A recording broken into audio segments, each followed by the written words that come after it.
Enjoy yourself. You've got millions of years to get through it. If you don't want to follow away and come to the understanding of it all. But there's no particular way that's got a contract with God. They're all just doing business, brother. Yeah. And most of those that had the most of it, nobody ever even heard of them on any national scale or otherwise. Imagine how insignificant the Master Jesus was in his advent here on earth. Huh? Yeah. And like when he healed somebody, he said, "Go and tell no man."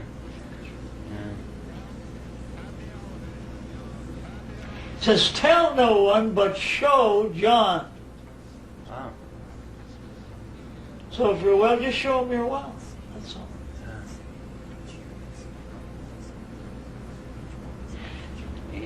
You mentioned falling awake several times. Yeah. And I wondered, It's that awareness factor.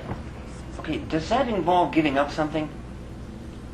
I don't think so. Renouncing things? I don't think so. Although they had to do that at that time for the people to take it seriously, probably. Mm. But I think it's much outmoded. Mm-hmm. Mm. You can live a perfectly normal life with your eyes wide open and be there and here at the same time. Be in the world but not of it. Yeah. Huh? Yeah. Yeah. See, that's something I like about you. I mean, you're really in tune with the times, and I believe that the whole community perceives you as a kind of a wise old man, a grandfather. Or a dirty old bastard, just depending on how they look. Okay, but what happens when Joe is not around someday? Is there any succession? Yeah. Oh, Everybody that's ever been on a walk. all right. Because all the time I've been planting the seeds. And the seeds in there, they already had in them. I've just been giving them a little warmth on that part. And gradually as those seeds open, they won't know who the hell started them to open. It'll happen, and that's it. Mm. Nobody has to take any bows or any fees, either one. Just be who you are. He took the name B. He didn't take it, they put it on him. But sooner or later, he'll be one of those. He'll be around town. As he told me once, he said, Joe, if I hadn't met you, I would be a big, big yogi by now and have thousands of people bowing and gauchoing to me. And damn it, the little bastard would, too. He's speechless. But you know, when he sat down on my front porch, I was taking a bath, and Gwen was ill in here on the couch. She says, who is it? She says, B. She says, B, go away, I'm sick. Joe's taking a bath. I got through the bath and went down the stairs, and I looked down at the foot of the stairs. And here was a flower coming through my mail slot. So I went down there, and the weather was about as cold as it is tonight. And this guy is sitting there with just a little robe on, and he's got this hunk of wood in his hand. And he said, I carved this for you. And it's the Sufi wings.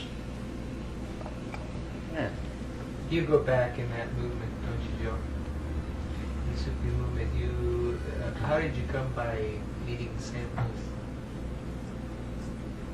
Well, Sam and I met at the Theosophical Society, and Sam was very eclectic in his interests. He'd show up at when Ira Price was doing a talk on Buddhism up there. Well, we got to talking. We got very friendly. In fact, I consider him very close to me. Funny thing, Moinadine thought that when he said, when he was on his deathbed practically, when he said, take this, take it, take it. And I said, no, no. Just take it. I said, all right, I will. Moinadine, I think, thought that something of a spiritual nature passed between us, but it wasn't. It was a string of beads. It was a string of amber that Saul had had him wear around his neck on a green cord because he thought it would help him and heal him. So finally, the last time Moinadine was here, I told him. So there'll probably another thing come out in that letter they put out for the month, and he'll explain it. But Sam did ask me to keep an eye on his kids. So every once in a while, if one of them I feel is getting out of line, I don't have any hesitancy in telling them off. But they know I tell them off anyway. But he did say that, keep an eye on the kids. Tried to do it. When did he say that? Was that after he had the accident or even before it? Before. Oh. He figured he'd be leaving before I would. And he figured I'd still be around. That's an interesting piece of intuition there. Yeah. What were the major influences in your life as you came up through the years? Different ones at different times. It's like this. It's like you read a book 5 years later. If it's a good book, you read it and you find stuff in there that you never knew was there. So it's the same thing. I met people. I was open to anything and everything. Go ahead and see what it's about.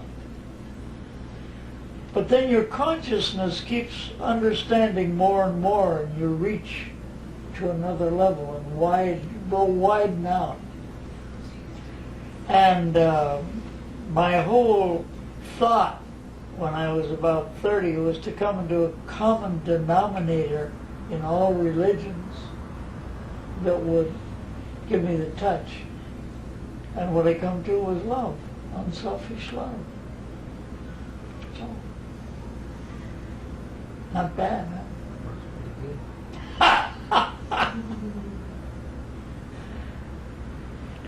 But it's been quite an adventure because I never was particularly successful in life, though I made a living for my 3 families that I had.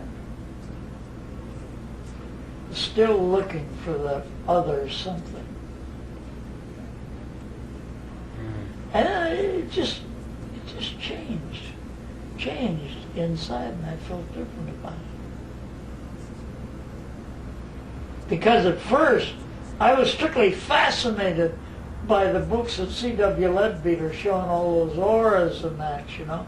And they said, well, you study for a few years and you'll be seeing these. Well, I'm now 83 and I don't see them. Once in a while I've seen them.